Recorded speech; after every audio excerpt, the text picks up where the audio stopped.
নমস্কার বন্ধুরা, শ্রাবণী রান্নাঘরে আপনাদের সবাইকে স্বাগত জানিয়ে আমি প্রতিদিনের মতো আবারও আজকের একটা রান্নার ভিডিও নিয়ে আপনাদের সামনে চলে এসেছি। আজকের আমি আপনাদের এক বাটি মুড়ি দিয়ে একটা টিফিন রেসিপি বানিয়ে দেখাবো। আশা করি আপনাদের ভালো লাগবে। তার জন্য কিন্তু আমার পুরো ভিডিওটা আপনাদের দেখতে হবে। আর দেখা শুরু করার আগে একটা লাইক দেবেন, ভিডিওটা সম্পূর্ণ দেখে একটা কমেন্ট করবেন আর শেয়ার করতে ভুলবেন না।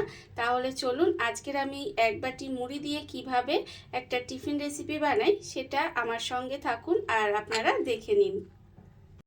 রান্নাটা করার জন্য দেখুন প্রথমে আমি একটা বড় বাটি নিয়ে নিয়েছি। এবারে আমি বাটির মধ্যে দিয়ে দেব জল। এখানে কিন্তু বাটির মধ্যে জল দিয়ে দিচ্ছি। আর আমি এখানে রেখেছি এক বাটি মুড়ি, সেই মুড়িটা কিন্তু এই জলের মধ্যে দিয়ে দেব। মুড়িটা আমি এখানে জলের মধ্যে দিয়ে মুড়িটা কিন্তু খুব ভালোভাবে প্রথমে ধুয়ে নিতে হবে। তার কারণ দেখবেন মুড়িটার মধ্যে কিন্তু ধুলো থাকে, ময়লা থাকে, সেই জন্য কিন্তু এখানে মুড়িটাকে খুব ভালোভাবে আমি প্রথমে ধুয়ে নিচ্ছি। আর আমি প্রতিদিনের মতো আপনাদের একটা কথাই বলবো যে প্লিজ আমার ভিডিওটা আপনারা টেনে টেনে দেখবেন না, পুরো ভিডিওটা দেখুন। আশা করি আপনাদের ভালো লাগবে। দেখুন এই টিফিন রেসিপিটা কিন্তু বাচ্চা থেকে বড় যাকেই বানিয়ে দেবেন না কেন সবাই কিন্তু খুশি হয়ে খেয়ে নেবে। বাড়িতে থাকা কয়েকটা উপকরণ দিয়ে ঝটপট এই টিফিন রেসিপিটা কিন্তু বানানো হয়ে যাবে। আর দেখুন এখানে মুড়িটা কিন্তু খুব ভালোভাবে ধুয়ে নিচ্ছি। এর ফলে মুড়িতে যদি কোনো রকম ধুলোবালি থাকে তাহলে সেগুলো কিন্তু তলায় পড়ে যাবে। এইবারে মুড়িটা আমার এখানে ধোয়া হয়ে গেছে। মুড়িটাকে কিন্তু এবার আমি জল ঝরিয়ে রেখে দেব। মুড়িটাকে কিন্তু ভিজিয়ে রাখার কোনো দরকার নেই, জাস্ট একটু ধুয়ে নিলেই হবে। আর এই দেখুন কতটা নোংরা নিচে পড়ে গেছে। এটাকে কিন্তু এবার আমি একটু জল ঝরিয়ে নেব। মুড়িটা আমি এখানে জল ঝরিয়ে রেখে দিয়েছি। মুড়িটা কিন্তু জল ঝরিয়ে নিতে হবে। আর অন্যদিকে দেখুন আমি কিন্তু এখানে একটা ফ্রাই প্যান বসিয়ে দিয়েছি রান্নার জন্য। এবার এর মধ্যে দিয়ে দেব প্রথমে খুব সামান্য একটু সর্ষের তেল। এখানে কিন্তু অল্প সর্ষের তেল দিয়ে দিলাম প্রথমে। আর রান্নাটা কিন্তু আমি এখানে সর্ষের তেলেই করব। এখানে অল্প সামান্য একটু সর্ষের তেল দিয়ে দিয়েছি। এইবার তেলটা আমার এখানে যতক্ষণে গরম হচ্ছে ততক্ষণ দেখুন আমি কিন্তু এখানে অন্যদিকে একটা ডিম নিয়ে নিয়েছি। এবার আমি ডিমের মধ্যে দিয়ে দেব খুব সামান্য অল্প পরিমাণে একটু নুন। অল্প একটু নুন দিয়ে দিলাম। দিয়ে ডিমটা কিন্তু প্রথমে খুব ভালোভাবে একটু ফেটিয়ে নেব। ডিমটা কিন্তু নুনটা এখানে খুব ভালোভাবে মিশিয়ে নিতে হবে। আর দেখুন যখন দেখবেন এইভাবে আমার মেশানো হয়ে গেছে আর এদিকে দেখুন তেলটাও কিন্তু এখানে ফ্রাই প্যানে গরম হয়ে গেছে। এবারে তেলটাকে আমি প্যানের চারিদিকে একটু ভালোভাবে লাগিয়ে দিচ্ছি। এইভাবে দেখুন ভালো করে লাগিয়ে দিলাম। এইবারে আমি এই ডিমটাকে এর মধ্যে দিয়ে দেব। ডিমটা এর মধ্যে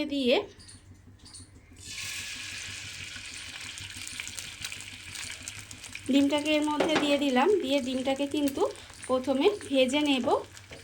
যেভাবে ঠিক আমরা ভুজিয়া বানাই ডিমের, সেভাবেই কিন্তু ডিমটাকে প্রথমে ভেজে নিতে হবে। জাস্ট ছোট ছোট করে এইভাবে একটু ভুজিয়ার মতো ডিমটাকে ভেজে নেব। আর আমার চ্যানেলে নতুন বন্ধু পুরনো বন্ধু সবাইকেই বলছি আমার তরফ থেকে অনেক অনেক ভালোবাসা। নতুন বন্ধুদের বলবো যদি আমার চ্যানেলটা সাবস্ক্রাইব করেন তাহলে পাশে থাকা বেল বাটনটা অবশ্যই প্রেস করে দেবেন, যাতে আমি যখনই কোনো নিত্য নতুন ভিডিও আপলোড করব সবার প্রথমে আপনাদের কাছে নোটিফিকেশান চলে যাবে এবং আপনারা আপনাদের সময় মতো ভিডিওটা দেখে নিতে পারবেন। আর পুরনো বন্ধুদের বলবো এইভাবে আমার পাশে থাকার জন্য, আমাকে এগিয়ে যেতে সাহায্য করার জন্য আপনাদের অসংখ্য অসংখ্য ধন্যবাদ।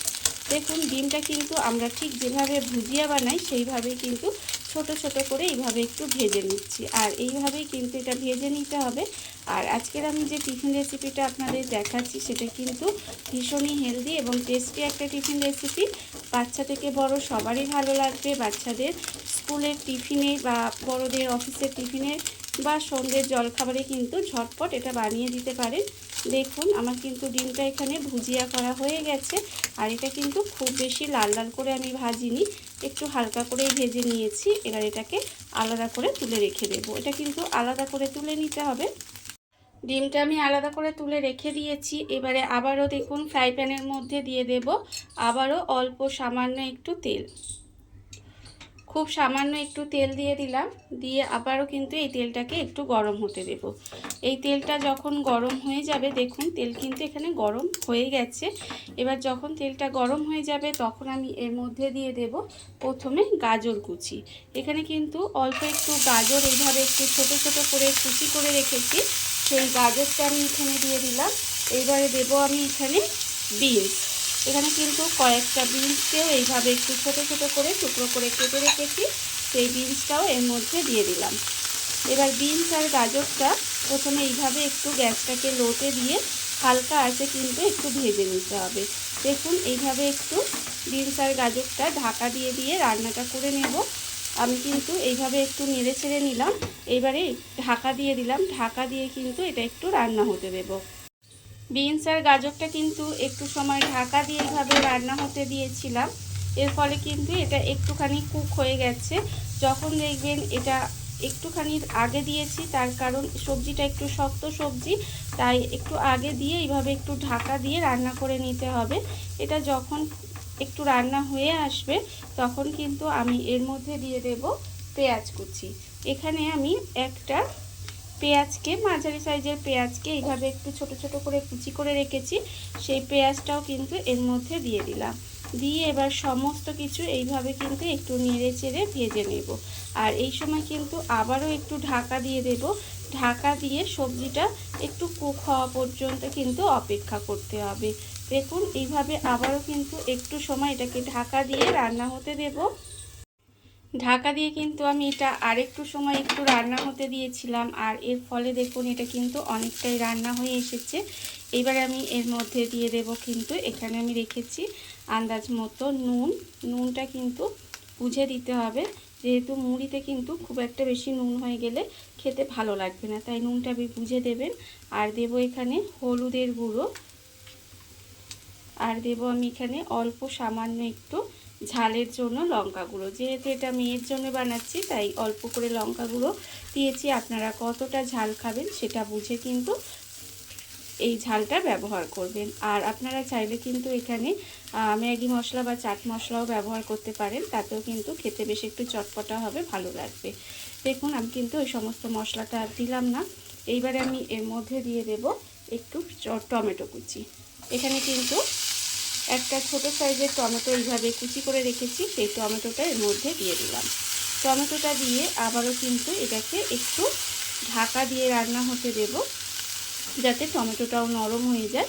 ততক্ষণ পর্যন্ত কিন্তু এইভাবে আরেকটু সময় রান্না হতে দিতে হবে। ঢাকা দিয়ে কিন্তু আরও কিছুটা সময় এইভাবে রান্না হতে দিয়েছিলাম, আর এর ফলে দেখুন এখানে কিন্তু টমেটোগুলো নরম হয়ে গেছে। যখন দেখবেন এইভাবে নরম হয়ে গিয়ে সমস্ত সবজি, টমেটো মানে সমস্ত কিছু যখন এইভাবে নরম হয়ে যাবে আর গিয়ে রান্না হয়ে যাবে, তখন কিন্তু আমি এর মধ্যে দিয়ে দেব এই যে জল ঝরিয়ে রেখেছিলাম যে মুড়িটা, সেই মুড়িটা কিন্তু এর মধ্যে দিয়ে দেব।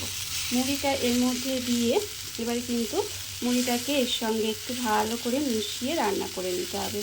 দেখুন এইভাবে কিন্তু একদম গ্যাসটাকে লোতে দিয়ে রাখবেন। লোতে দিয়ে রেখে মুড়িটাকে কিন্তু এইভাবে একটু সময় রান্না হতে দিতে হবে। ভীষণই ভালো খেতে লাগে। বাচ্চারা দেখবেন শুধু কিন্তু মুড়ি দিলে একদম খেতে চায় না, নষ্ট করে ফেলে ছড়িয়ে। কিন্তু আপনারা যদি এইভাবে একটু বানিয়ে দেন তাহলে দেখবেন তারা কিন্তু সহজেই খেয়ে নেবে ভালোবেসে। এবারে দেখুন এটাকে জাস্ট একটু এর সঙ্গে মিশিয়ে হালকা করে একটু ভেজে রান্না করে নেব। মুড়িটা আমি এর মধ্যে দিয়ে কিন্তু একটু সময় এইভাবে একটু রান্না করে নিয়েছি। এইবারে আমি এর মধ্যে দিয়ে দেব যে ডিমটা আমি প্রথমে ভুজিয়া বানিয়ে রেখেছিলাম, সেই ডিমের ভুজিয়াটা কিন্তু এর মধ্যে দিয়ে দেব। এটা দেওয়ার ফলে কিন্তু এর টেস্টটা আরও বেড়ে যাবে এবং খেতেও ভীষণই সুন্দর লাগবে। দেখুন এইবার এই ডিমের ভুজিয়াটা দিয়েও কিন্তু এখানে 1 মিনিট মতো একটু নেড়েচেড়ে রান্না করে নেব। ডিমের ভুজিয়াটা দিয়েও কিন্তু আমি এখানে 1 মিনিট মতো এইভাবে একটু রান্না করে নিয়েছি। দেখুন আমার কিন্তু রান্না প্রায় হয়ে এসেছে। এইবারে নামানোর আগে আমি এর মধ্যে দিয়ে দেব বেশ কিছুটা ফ্রেশ ধনেপাতা কুচি। এটা দিলে কিন্তু খেতে ভীষণ ভালো লাগে। আমি ধনেপাতা কুচিটা দিয়ে দিলাম, দিয়ে এবার এটাকে মিশিয়ে দেব। রান্না কিন্তু আমার হয়ে গেছে, একেবারে রেডি। এইবারে আমি গ্যাসটা অফ করে দেব আর আপনাদের পরিবেশন করে দেখাবো ঠিক কেমন হলো। দেখুন বন্ধুরা, বাড়িতে থাকা কত অল্প উপকরণে কত অল্প সময় কত সুন্দর একটা এক বাটি মুড়ি দিয়ে একটা টিফিন রেসিপি তৈরি হয়ে গেছে, আপনারা দেখতেই পেলেন। আর এটা কিন্তু খেতে ভীষণ সুন্দর হয়। এইভাবে আপনারাও একদিন হলেও বাড়িতে বানিয়ে দেখতে পারেন। আর এই ভিডিওটা যদি আপনাদের ভালো লেগে থাকে, আপনারা আমার চ্যানেলটা সাবস্ক্রাইব করে এইভাবে আমার পাশে থেকে যেতে পারেন। তাহলে চলুন আজকের ভিডিওটা এই পর্যন্তই। নমস্কার।